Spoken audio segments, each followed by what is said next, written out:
I am more than inspired to wake up every morning thinking about how best can we reach to that girl in rural community that has no sanitary towel, that does not go to school, that is impacted by impact of fake news and misinformation, and all these taboos are confusing her, and she has no self-confidence, she has no awareness that she has the potential. And I think I'm so proud to have already impacted a number of them, but also the fact that I am able to actually impact more and more, so thousands and thousands of these young people. It's a dream come true, waking up one morning and seeing also just an idea. So this platform is not really for me, but for them, and I am so grateful that I get to air out some of the issues, but also highlight some of the solutions that we.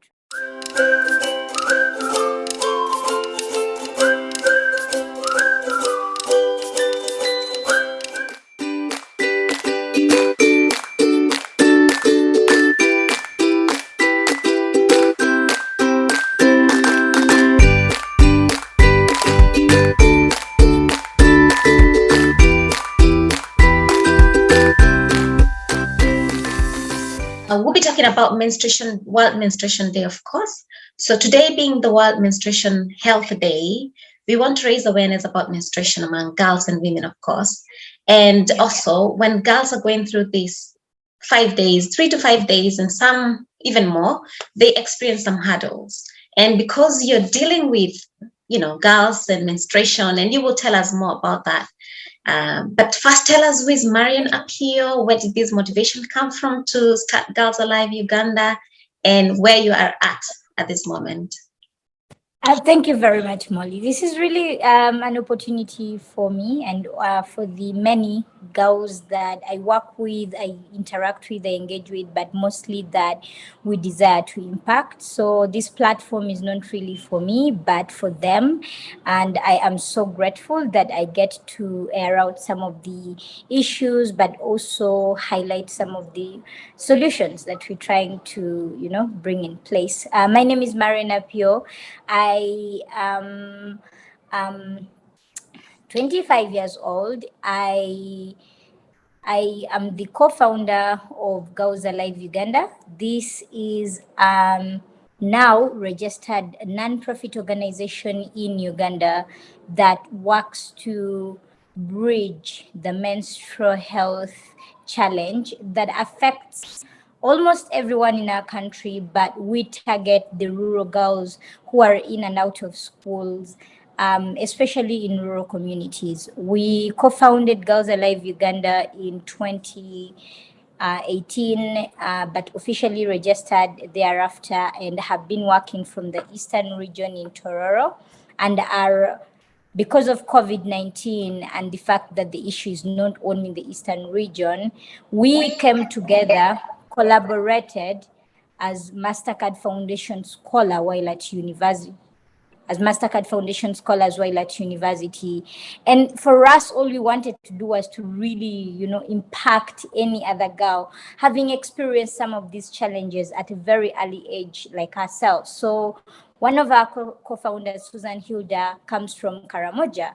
And another one is Susan Mutoni, who comes from Central Uganda, and myself, who comes from Eastern Uganda. And because we're MasterCard Foundation scholars, we had an opportunity to pitch a project.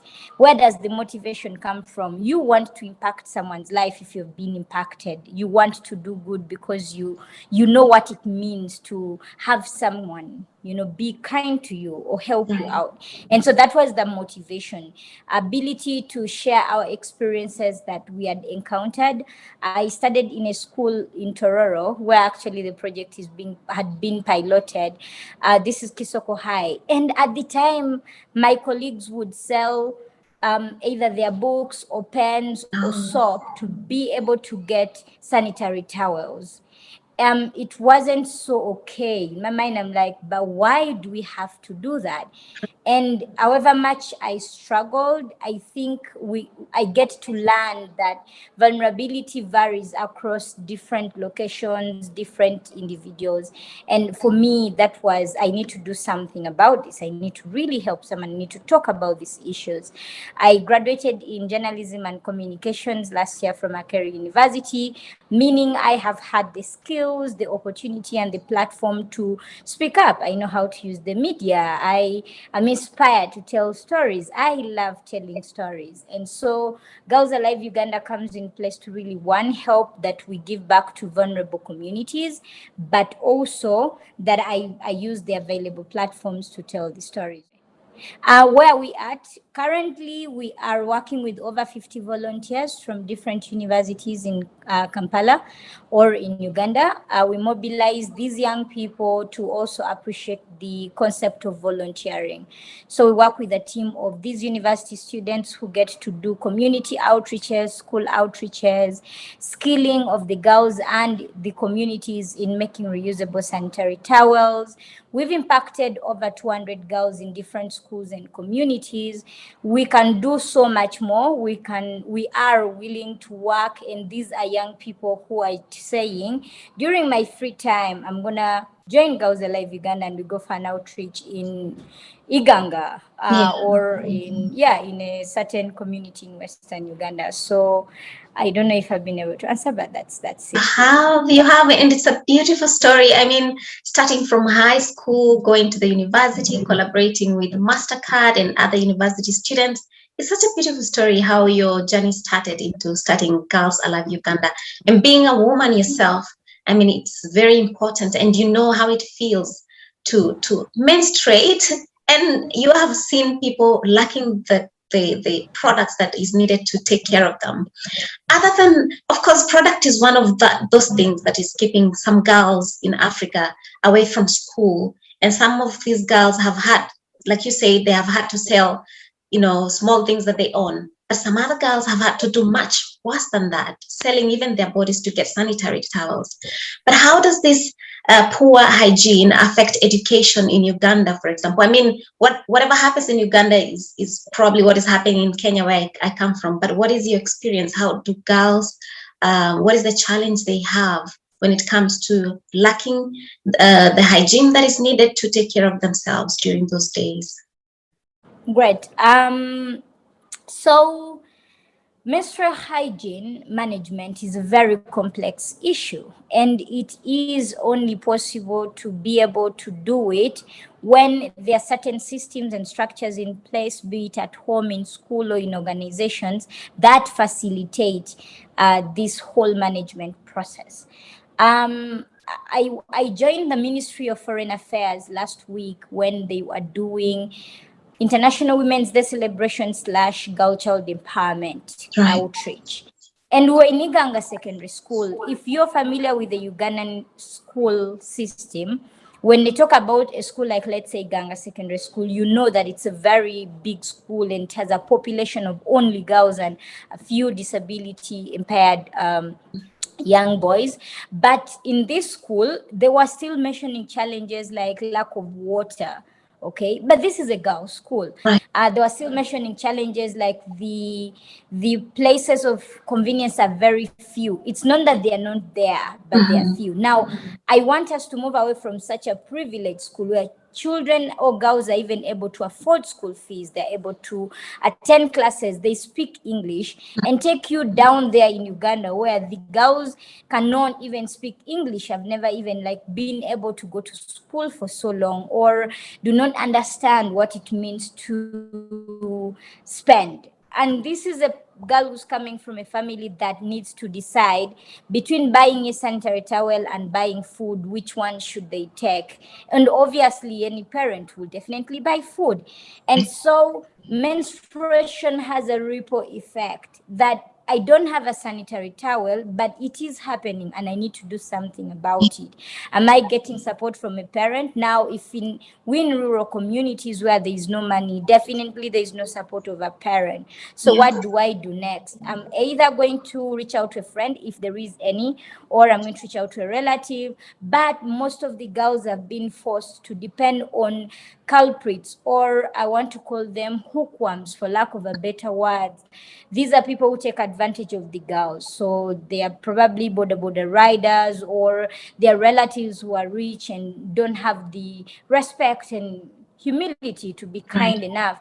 And these are people who will probably take advantage, provide you the sanitary towels, but in return, you're paying either with sex or you. And then we see that there is a ripple effect: early sex, school dropout, early marriages, and then we have teenage mothers. I don't know the data yet, but COVID-19 now made the situation worse for us when schools were literally closed for so long. And if you look at the data, so many young people between the ages of 14 really Yeah. are pregnant in my country right now. So that could have been because of COVID. But school is supposed to be a safe space for girls, right? Yeah. Yeah. But while in the schools, you will also realize there are no disposal materials, or sorry, disposal spaces for the sanitary towels. Right. Or there is no open space, safe space for the girls to really talk about how they feel. Yeah. So you will realize that I just didn't have a sanitary towel, but now I'm ending up being a teenage mother simply because I couldn't afford it. But lastly, I think it's really around the overall culture of silence. Right. The fact that this is a conversation we never had. We don't sit on dining tables or on our mats and talk about, oh man, today I had periods. I kind of feel like the inching was down here. No, Yeah. really, we don't really do that. These are conversations we do have with most likely with nobody, with Yeah. ourselves. They stay Yeah. within us and don't go anywhere. So yeah, I don't know if I've been able to like really paint a picture, but this is not only happening among the, like the rural community girls in one region. This is a global concept. This is a global issue that affects even girls within Kampala, the city. Yeah. They are vulnerable girls who they may have access to sanitary towels. They may even have the parents who can afford them. But menstruation has psychological, emotional, a lot of issues, things that you want to be able to analyze and understand, but you have no knowledge, you have no idea who to go to, and so it affects your school. I think we did a research, or there is data that says girls in Uganda miss 3 to 5 days of school due to sanitary towels. Coupled with this is a taboos, right? So one of Mhm. our colleagues, Susan, will tell you in Karamoja, for some communities, you'll find that when you're menstruating, you're not allowed to actually cook food, or you're not allowed to like mix up the body with Interact. Yeah. else. Yes. And for some people, oh, these are stories. We've had these things. But you even find a university student looking into your face and saying, I don't know what's happening. I'm just angry. I'm Mhm. just pissed off. I don't want to talk to people. And I'm like, well, it could be the hormones. Maybe you probably want to just sleep it off. Yeah. But even sometimes the sleeping is not enough. Like you're dealing with some force that you have no issue. So it has nothing to do even, oh, yeah, those are things for the poor. Not really. It's really something that affects all of us. Wow, wow, that's really deep. And it's a problem that is actually affecting. When you are talking about it, I'm just seeing the same happening in Kenya. And in Kenya, Yeah. I have had stories where girls have, when they have, because they don't have access to sanitary products, they have to stay at home. And when they are staying at home, they dig like a hole, and you sit there the whole day to menstruate in this hole, because traditionally this is what is supposed to happen. So you can imagine everybody else in the family. It shouldn't be a shameful thing, but menstruation has been such a shame that you don't want to tell anybody even when you are menstruating. Even now, when you have the right sanitary product, I don't think anybody goes to the office and says, oh, today I'm not feeling very well, I'm menstruating. Nobody says that, which we should, because it's a natural thing. It's like when you have a flu, you know, and menstruation is part of our life. We should be proud of it when we're having it, but we are not. We are sad when we have it. You start imagining what will happen. You have a meeting. Will I be able to sit through?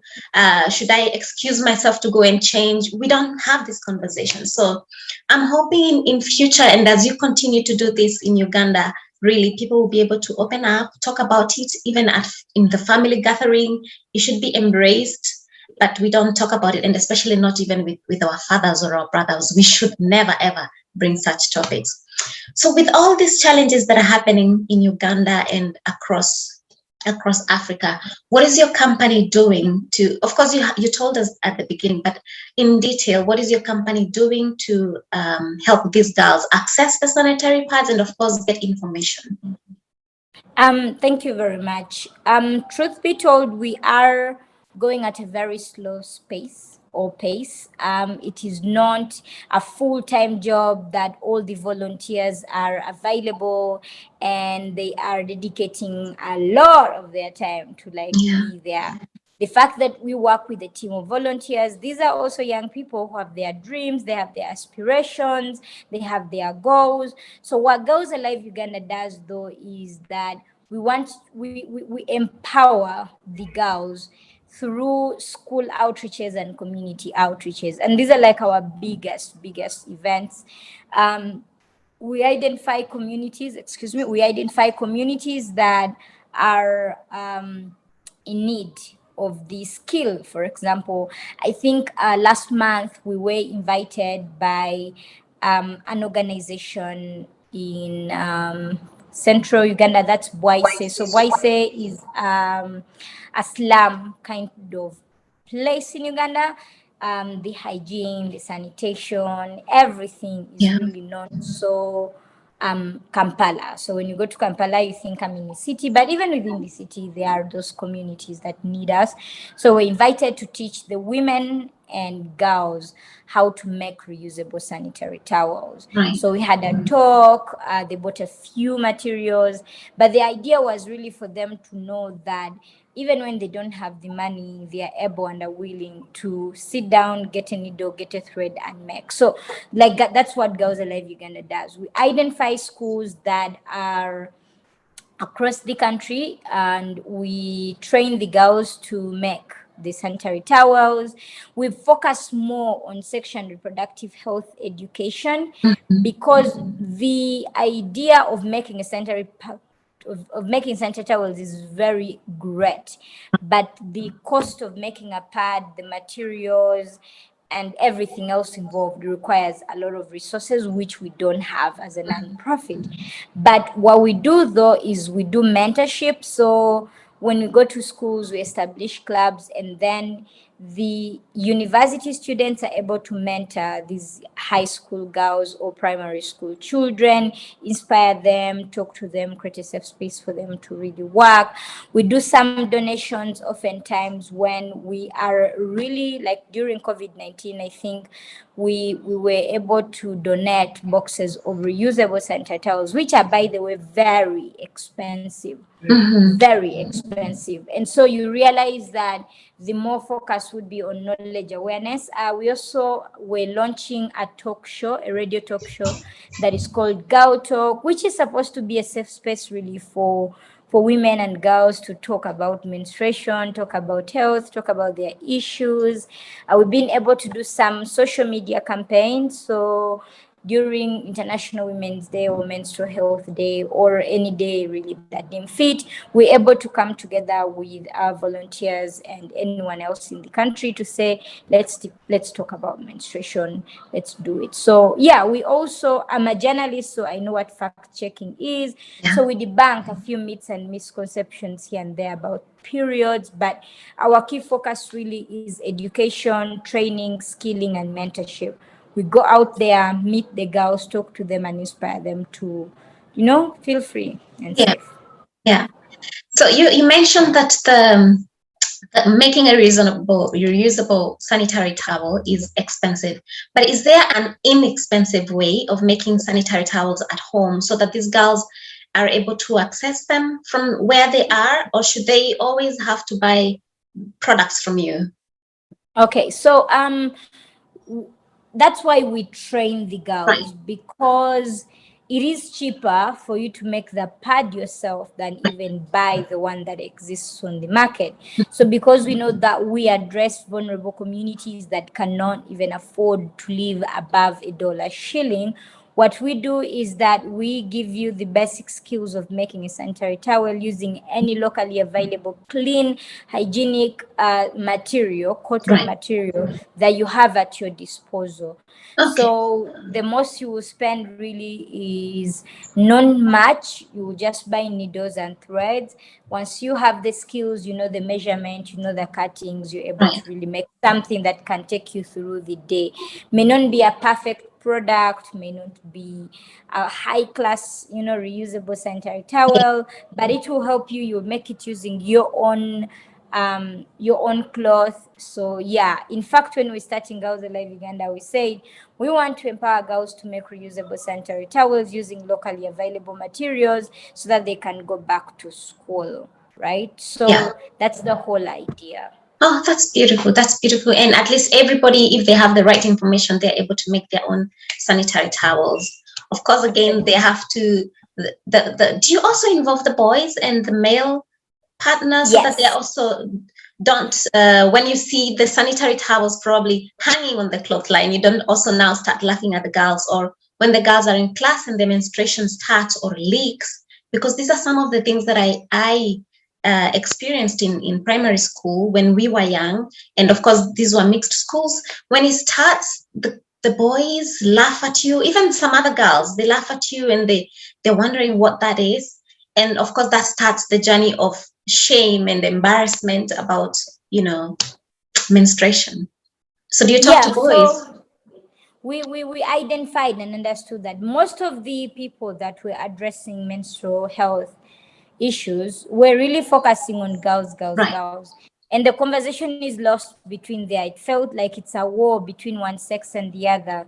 But what we do is an interconnected approach, a multi-level approach that allows for us to talk from parents to teachers to boys to girls to local leaders. So in our community outreaches, we don't only have the girls or mothers, we literally have everyone. Of course, there are those sensitive times where we have the girls alone Yeah. when they're sharing their experiences and for confidentiality and for issues that are really very emotional.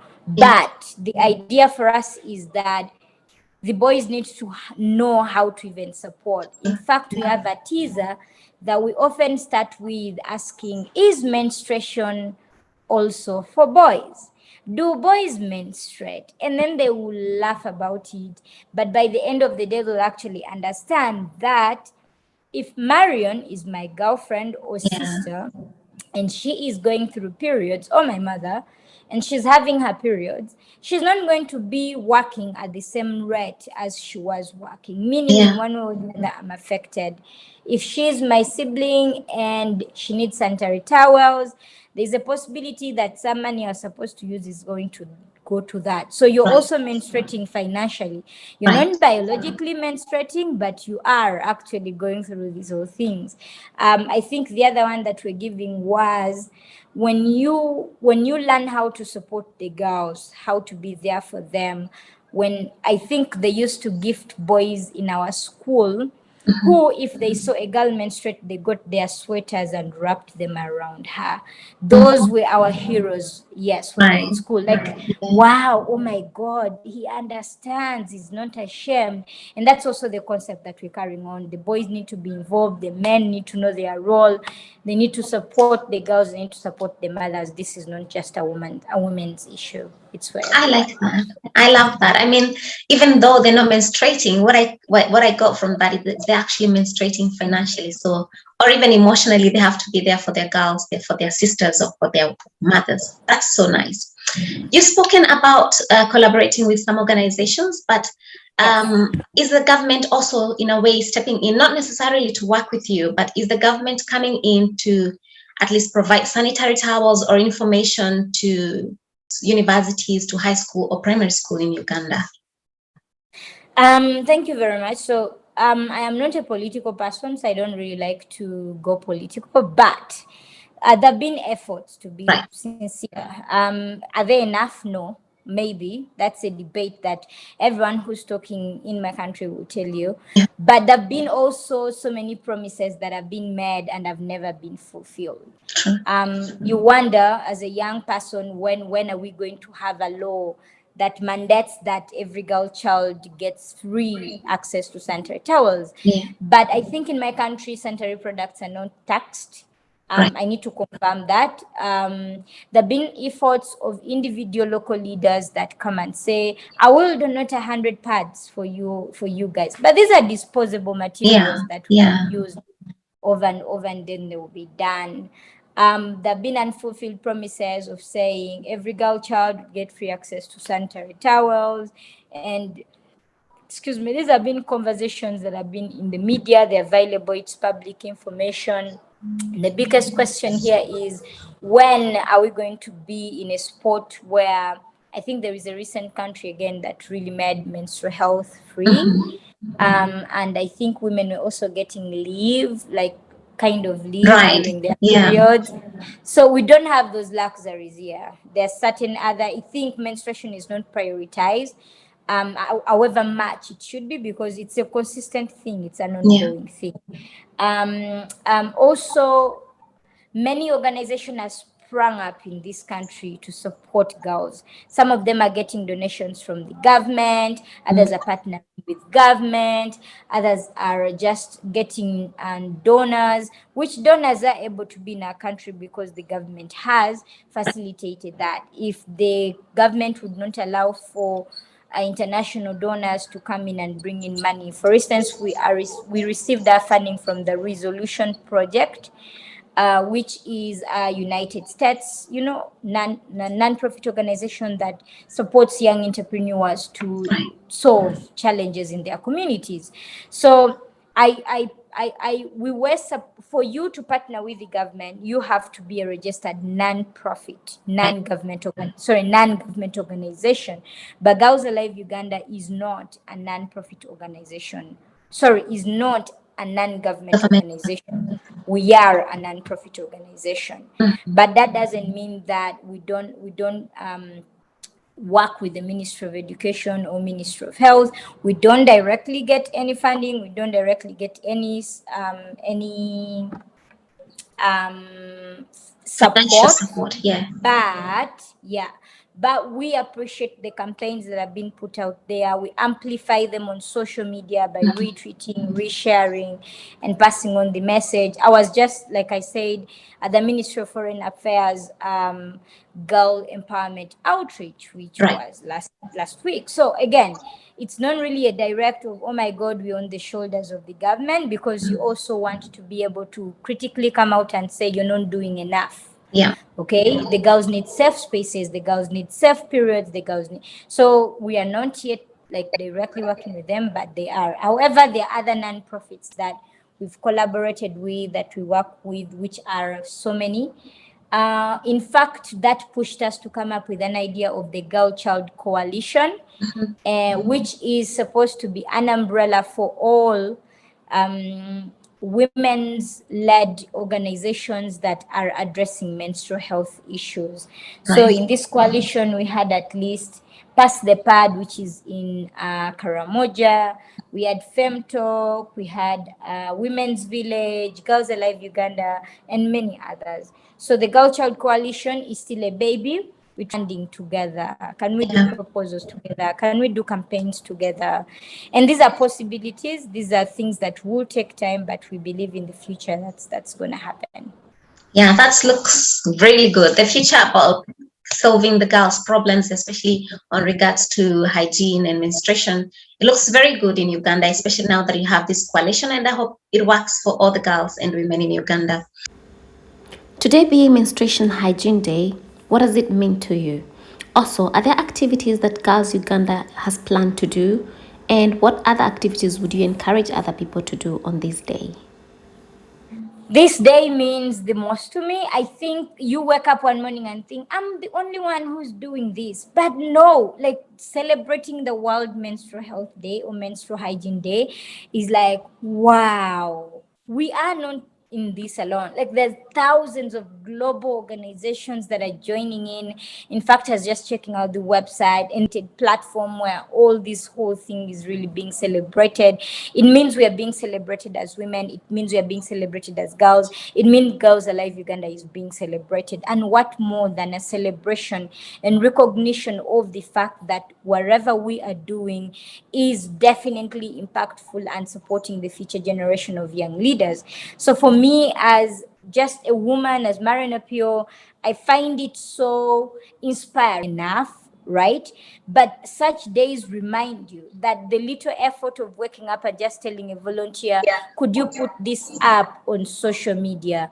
Could you come and join our outreach? Can you go train? Can we go train? Can we go speak to these girls in this school? At the end of the day, this day means those small, tiny little efforts combined with each and every other person's sprung up to be some great inspiring change that we need to see in the world. And so that's the day is just really an inspirational day for us. What events are we doing? I think the Girl Child Coalition is going to do an outreach. It could be physical or on social media. We are most likely to really do an outreach. I think we've been able to celebrate where we, again, just do talks or online campaign or donations. But yeah, we should be able to celebrate it. Oh, most times we are being called for speaking events, so we involve the media Right. to talk about the issues. It's usually a safe space where we are hosted on, let's say, MCI radio, or we just do social media campaigns. If there is anything anyone needs to do, I think the hashtag needs to trend. The more we talk about these conversations, the more we make noise and throw it in people's faces, the more it becomes very safe and easy for us to even tell someone else.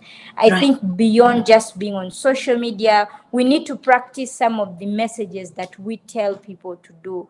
You're speaking about menstrual health, but you're not even able to support your sister who's at home. Yeah. You are cushioning the government in terms of what kind of support they're not providing, but you are a father who doesn't even know how many days your girl menstruate. You are an individual who is on social media saying menstrual health has become an issue, but you as a person, you're not doing anything about it. So let's do something about it. Every individual needs to take action now, or else they are doing a disservice to some of the people who need this information.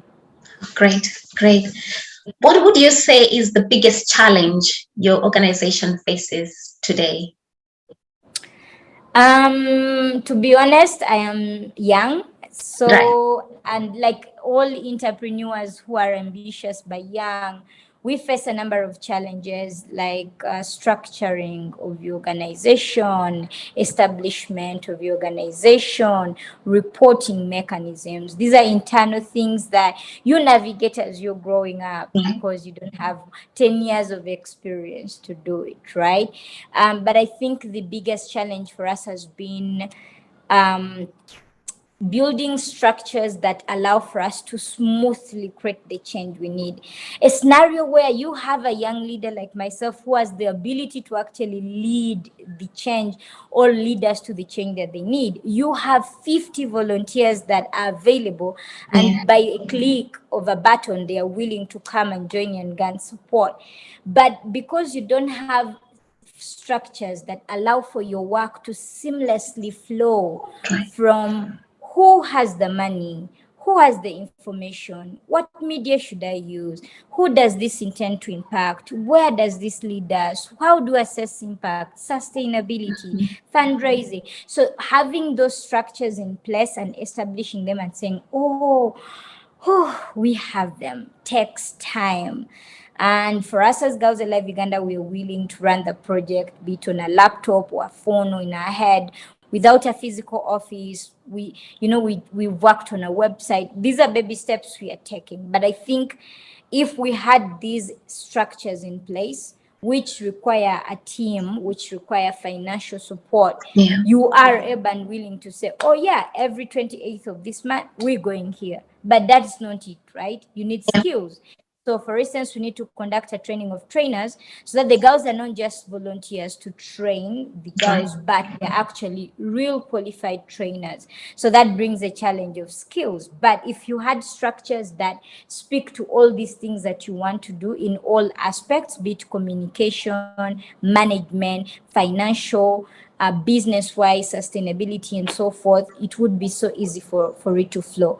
So I think waking up 5 years from now and Girls Alive Uganda is established enough to have clear communication structures, clear business structures, clear implementation structures, clear internal structures that allow for, when do I join Girls Alive Uganda? When do I, but imagine with even that, without those things, we're here and the change is significant. What we're doing is needed, it's important, it's relevant.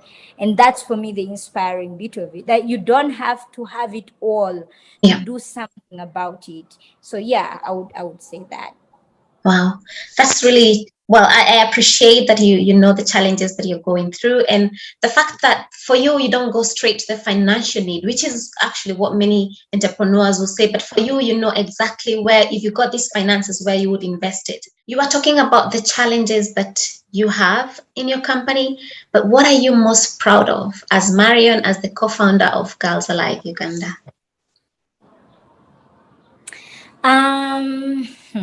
That's a tricky one. But I think the ability to keep going Right, and the desire to inspire the next generation of young leaders, mothers, change makers. We go to these communities and we find very talented young women and boys, and they have dreams and they have hopes. And I think I'm so proud to have already impacted a number of them, but also the fact that I am able to actually impact more and more. So thousands and thousands of these young people. It's a dream come true, waking up one morning and seeing also just an idea, like we want to change the lives of girls across the right, country, becoming a reality, and we are. I celebrated my birthday on the 15th of May. That right. was on Sunday. And the messages you're getting are like, wow, you are an inspiration. Thank you for impacting the girl child. And if you're doing the right thing, I think it feels good that you keep doing it and doing it. There have been challenges, there have been lessons, but I think I'm most proud of the fact that what was just a dream has become a reality, and it has the potential to impact even more girls across the country, across the region, across the continent, across the globe. And I am more than inspired to wake up every morning thinking about how best can we reach to that girl in rural community that has no sanitary towel, that does not go to school, that is impacted by impact of fake news and misinformation, and all these taboos are confusing her, and she has no self-confidence, she has no awareness that she has the potential to become the next CEO or the next women leader. And so yeah, I guess that took me a while, but I think for me that's really the thing for me. That's so nice. That's so beautiful. And before, I want to wish you a belated happy birthday, and may you continue to inspire more women to come up and help not only girls but really to help the entire humanity, so that we can push forward positively as a society. So the other things you mentioned about myths surrounding menstruation. For example, in when I was growing up, I mean, when I was in high school, we heard that when you have so much pain when you're menstruating, apparently when you have a baby, these pains go away. And some girls couldn't wait to finish and get a baby so that the menstruating pains can go away. What are some of the myths that are there in Uganda? Great. So like I said, I wear so many hats. Right. But I'm going to reveal this other hat so that it helps us understand where I'm coming from. Okay. So as a young journalist, when I was at campus, I desire to learn as much as I could. And every, I think, holiday or semester break, I would do either volunteering at a certain communications company or Right. media company, or I would get a skill. So I joined the Media Challenge Initiative, which is a non-profit organization that empowers that is building the next generation of journalists. Mhm. And while at this fellowship, I actually got to learn about fact checking. Right. And when I learned about fact checking, I realized, oh my God, we've actually been debunking misinformation, but we did not know what that feels like. And now the concept that Girls Alive Uganda was doing, where we go to communities and correct some of these taboos and say, no, it's not true that if you're menstruating, you're contaminating other people. Mhm. As simple as that, your Yeah. whole term at school can be ruined Yeah. because people will think, that one, don't play with her, that one, she can't run. So that's the line where I now get to embrace fact checking. In fact, I am currently leading a team of 5 young journalists, and we have started a media company called the Debunk Media Initiative Mhm. that is building the next generation of fact checkers who are fact checking misinformation in the media and in communities. And this misinformation cuts across, be it on menstrual health, on mental health, on any health issue, human rights, crime, name it, any Yeah. misinformation that people encounter. When you go to these communities, the misinformation you find is very devastating, very, very sad that a girl can be told if you are menstruating more than 3 times a day, Mhm. then you're not normal, you're abnormal, you won't get pregnant. Or if you are I think they vary. So you go to some communities and they've already passed those biases, Yeah. really. No, they've passed the taboos, Right. but they're now dealing with biases. So the bias could be when the boys and girls are playing and the girl is menstruating, she does not. That's a bias, like it's not that it's a myth or a taboo, it's just someone is biased about the fact that you're going through these periods. Mhm. So they're being biased. There are also misconceptions, right? So a Right. father will say, in our culture, men are not supposed to be involved in this kind of thing. This is a thing for our mothers Mhm. and aunties. Yeah. And it is a misconception, and it's there. So you find that they are varying. When you go to Kampala, it's not really about it that they don't understand what periods are. They do. They appreciate women who do it. But when you can't sit in an office and you tell a guy, I'm having my periods, please, let me put my head down a little Yeah. bit. He is already is biased that you're not going to perform at Mhm. 100% because you are going through periods. Yeah. So they cut across in terms of the level of education, knowledge, exposure. And that's why we go to the communities and open up their sites and say, like, you can ask a girl to stand up and share her experience about periods, and she will freeze because she Mhm. has excuse me, because she has seen men or boys around. So Yeah. she's like literally shy, bending down, holding her mouth. Mhm. And it's like, oh, okay. But when you take her aside and talk one on one with her, oh my God, she's going to really open up and tell you. So, yeah, it's just really the biases are so many. And even like as you grow up as a person, you don't have real actual knowledge about how much should my flow be. Yes. You don't have those facts, right? Like you don't know. I think I know of people who their periods have been so devastating that they've given up to the Right. point that they have to either adapt some kind of medication Mhm. or they have to adapt a certain kind of lifestyle to survive.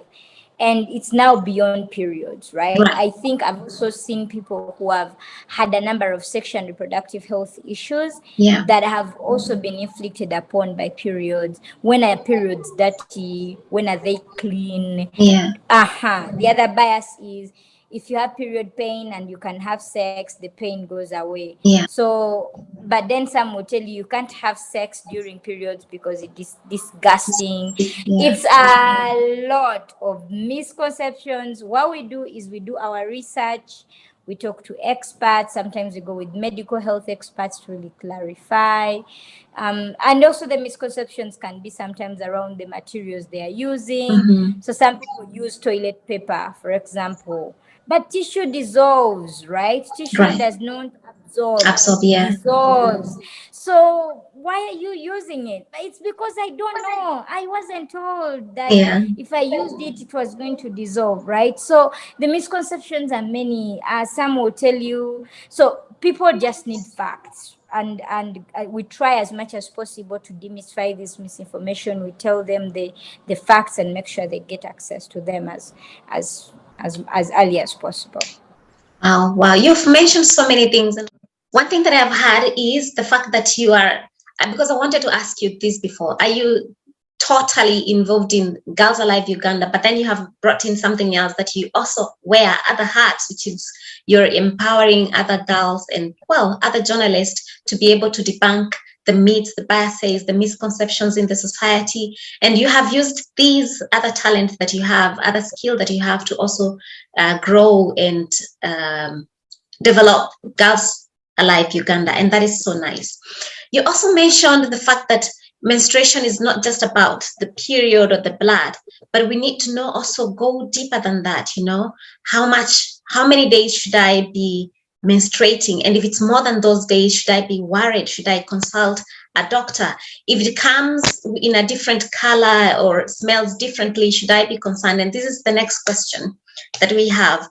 And are you also talking to girls about this? Because I have to admit that just recently that I realized something like PCOS, which means polycystic ovary syndrome, I think. It's associated with menstruation. And when we don't know information about this, we don't know we're actually having a syndrome within ourselves that could affect fertility in the future, that could affect our health and our well-being.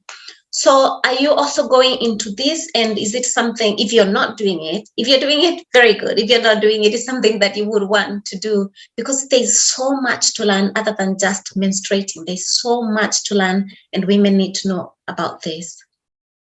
Thank you very much. So I want to give a very big disclaimer.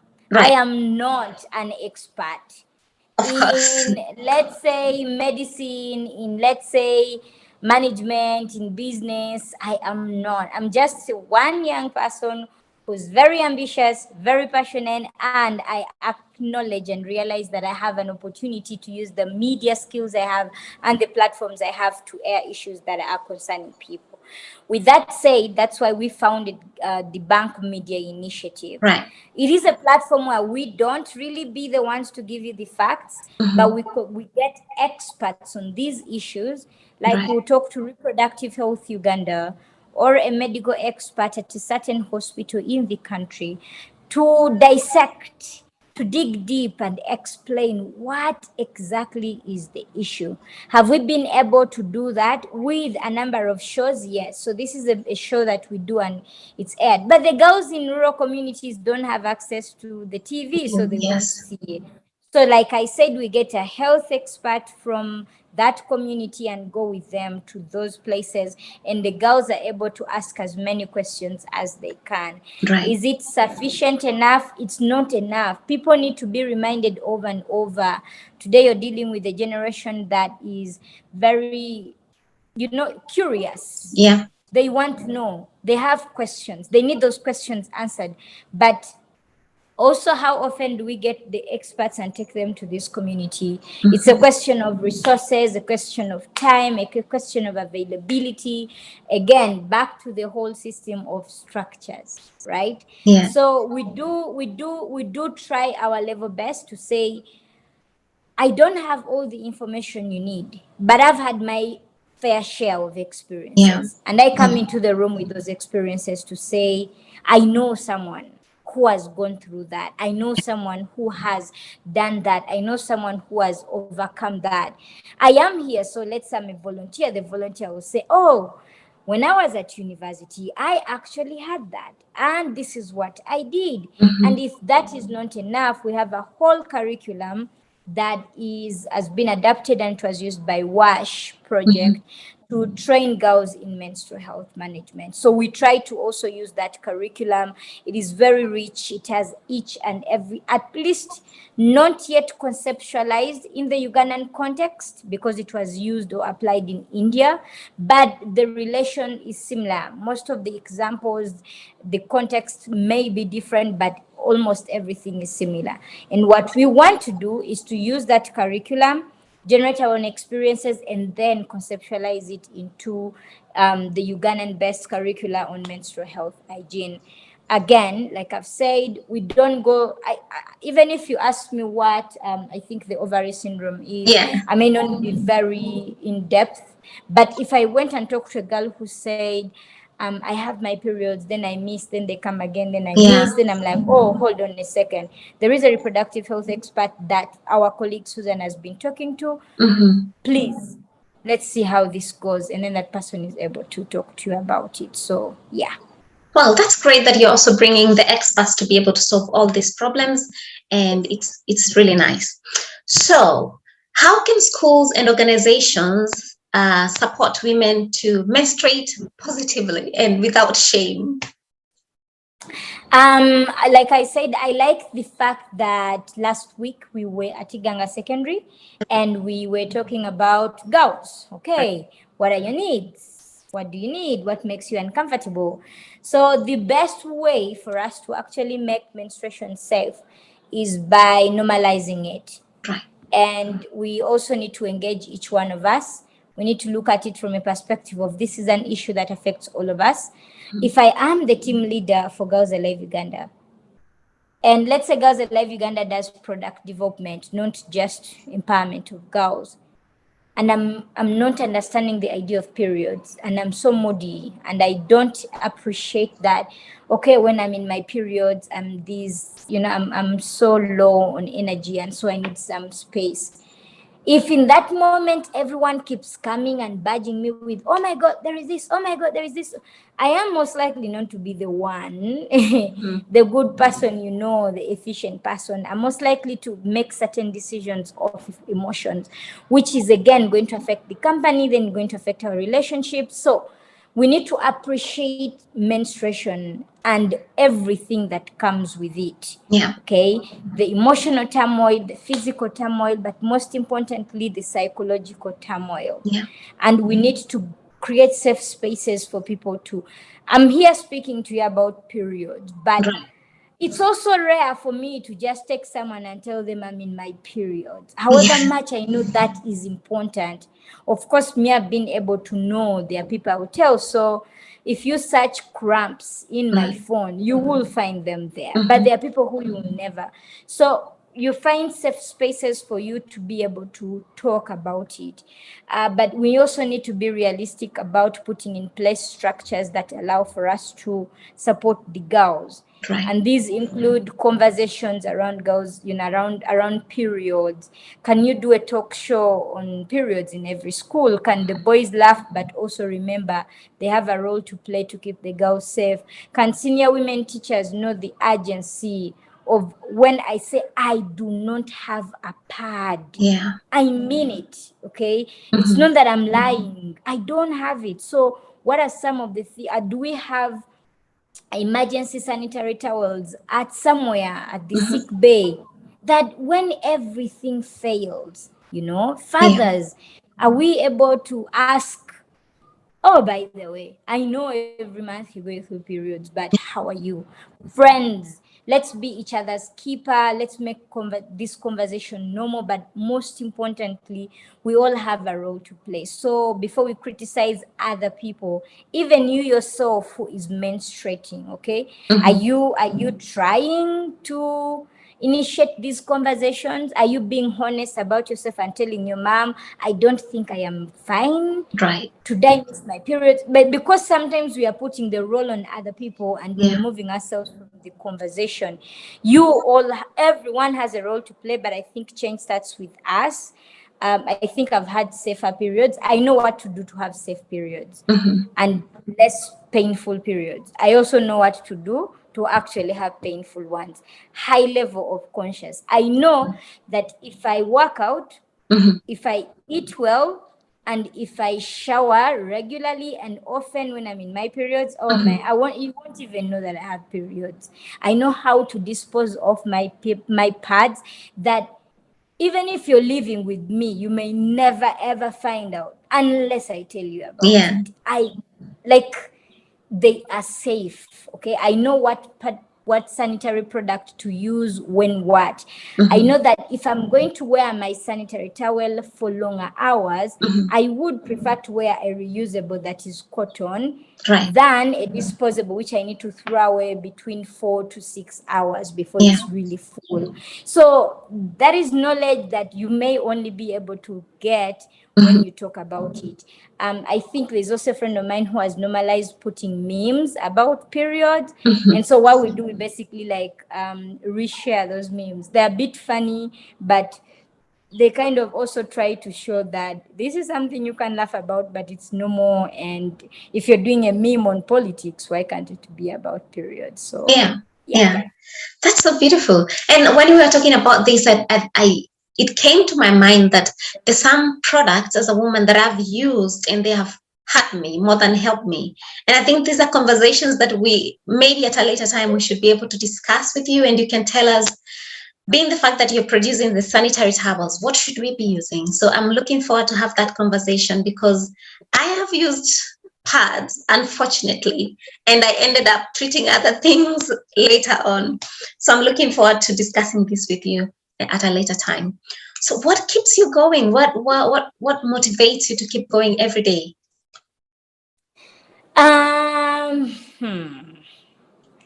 I usually ask people these questions, so it's a bit tricky for me to answer them myself. But I think I have a purpose. I believe I'm one of the luckiest individuals to be living or to be alive right now. There's just so much room for creating change and impacting lives. And every time I sit down, I wonder, who is this message going to benefit? Who is this text going to benefit? Who am I going to inspire? And so I'm motivated by the desire to really create positive change. For me, it's has always been about impact. It has always been about impact, and impact is measurable. So if I can talk someone out of committing suicide, if I can talk a girl out of getting an abortion, or if I can talk them after getting abortion, if I can support a girl to go back to school, if I can support you to get, it has always been about impact. And I'm motivated by the desire to create more impact. It could be through my journalism skills. It could be through my personal relationships. It could be through such platforms, or it could be through Girls Alive Uganda. At the end of the day, I wake up every morning saying, one good act, one good act. And it's stressful sometimes because you're not seeing your bank account rising figures, but you sleep knowing, today's been a good day, or today's been a great day. So that's what motivates me. Wow, that's nice, because I mean, what else should we as human beings do if it's not to create positive change in the world? What do you see in the future? What would you want to see, like menstruation health situation in the future, in the near future? What do you want? Menstruation. I wish that. So when I was in high school, I used to have a show. I don't remember its name, but I used to really sit down and say, hello and welcome everyone. My name is Marion Apio and I'm your co-host tonight. And it used to be an entertainment show, but I didn't know that I was gonna be a journalist. But here I am, a journalist. I think for me, I'm looking forward to a future that will allow for more spaces for women and girls to really talk. So this could be at every level, not national television live streaming menstrual talks all the time, but I wish there's a space for all of us in every sport that we are in, which is very possible. Like, let's say Girl Talk streaming across different regions in the country on radio and TV. That would be wow. I mean, what else would they be talking about? Periods. But I also wish that my country makes it, easier for me to Right. be a woman. Yeah. Honestly, if I can leave work for 2 days and still be paid for not showing up, but because my cramps are too much, Yeah. or if I can get access to sanitary towels on my way. So I Mm-hmm. think one of the organizations that is among the Girl Child Coalition is we want to establish pad booths Right. as the coalition, that when I'm walking on the street and I have a code, I Yeah. can buy or donate or Yeah. pick. That's nice. So the future looks bright. We have very young, talented young people in this country. They are ambitious. They want to do change. They do change. They're talented. And I wish for that. We could even have a pad manufacturing plant by Right. the government, or there is a policy like other countries have where menstrual products are free. But most importantly, I see for Girls Alive Uganda to not only be in the 10 schools we've been in, but Mm-hmm. in each and every school and community. And we have a team of volunteers that go there, talk to the girls, the mentorship program flourishing, and we are able to support and build the next generation of young leaders. And I wish you all the best. I hope all these wishes and prayers are answered in your time so that you can celebrate them even more. What is your last word concerning menstruation or any other thing that you would want to say? Um, Wherever you are, you're seated probably next to someone who is going through periods. And they may not tell you about it, but periods come with a lot of issues. They come with emotions, they come with psychological, challenges, they come with physical pain. If you're at work with that person or at home or it's your mother, I think you will be of great support if you recognize and be more empathetic with them Mm-hmm. than be dismissive and biased about the whole idea. I think now is the time for all of us to ask the tough questions. So if you can ask your dad at home, why don't I have sanitary towels? Yeah. If you can ask teachers at your school, why don't you have a safe disposal plant for your Yeah. pads? If you can ask your community leaders why girls in your community don't have safe hygienic water, safe Mm-hmm. clean water, if you can ask the government why menstrual products are not reaching the most vulnerable of the vulnerable girls in that community, and also if you can ask yourself, what am I doing to support girls through periods? I think Yeah. for me, then we'll be able to address the challenges. We need to hold each other accountable, but make sure that we appreciate that without these periods, we will probably not be born. And they're Yeah. part of us, they're who we are, they are here to stay. In fact, I joke a lot and I tell people my retirement plan is to go to my village, sit down with girls every day, and talk about Girls Alive Uganda. And we Mm-hmm. do that. So for now, we're young and ambitious and trying to go to different communities, but there is something you can do in your own community to empower the girls in your community. And it's time we do that. Let's do more work than talk. I think we've made a lot of noise on social media. We've talked about this issue. Now is the time for us to go to the communities and do the work. And this work can't be done without support. It could be financial, it could be moral support, it Yeah. could be digital support, it could be any kind of support. So let's try to support young entrepreneurs who are energetic enough to spread change. Let's not dim their light by telling them how inefficient they are, how, because these are young people who are learning. If Yeah. there is any contribution you can make towards their effort, the better. because now is the time for Africans to actually support fellow Africans. We are supposed to solve our own challenges. We shouldn't wait for someone else to come and do that. And that's what Girls Alive Uganda, we want to solve our own challenges, and we are doing just that. Yeah, that's so nice. And the fact that whatever change that we want to see should start with us. If I can donate a pad, if I can talk to a girl about menstruation, I think then we can solve all these problems that we have.